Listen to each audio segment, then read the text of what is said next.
We all know what 4x4s look like. They're robust, square-jawed, big, and this is one of the biggest, the Range Rover. It's 2.5 tons on 20-inch alloys.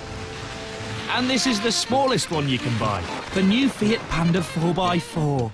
In comparison to the Rangy, it's like a toy, and just about big enough for real people. Now, you might think that a four-wheel drive Panda is nothing more than a gimmick. It's a glorified ride-on lawnmower, more suited to trotting across somebody's wet lawn. But you'd be wrong, because this is a feisty little David, ready to slay off-road Goliaths. In fact, it's spoiling for a fight. According to Fiat, this car can tackle greater changes of slope than the mighty Range Rover. To find out whether the Fiat really can walk the walk, we thought we'd put it to the ultimate test. This is Delabole Slate Quarry, the nearest thing we could find to an asteroid strike. So which of these two is going to be able to dig their way out first? We'll start each car down here and see which is quickest to the top. First up went the Range Rover to set a benchmark time. It didn't take long to see why it's established itself as the king of off-road, with a low-range gearbox activated at the flick of a switch.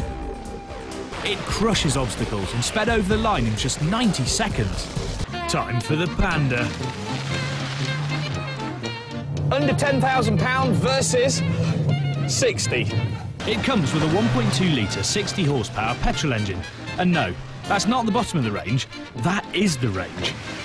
But you can have 6 airbags, parking sensors, an electric sunroof, climate control and a CD player, just like on the 60 grand Range Rover. Normally the Panda works in front-wheel drive, but if you lose traction, oil heats up in a special differential gearbox. This makes some friction plates expand and rub together, engaging the rear wheels. Et voila! 4-wheel drive. No buttons, no levers, just clever mechanics. Brilliant! The Range Rover might be a bit quieter and a hell of a lot less bouncy.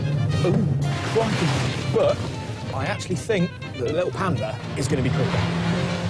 Now, mainly because it's just flying around. It's so much more manoeuvrable. Ooh, gosh.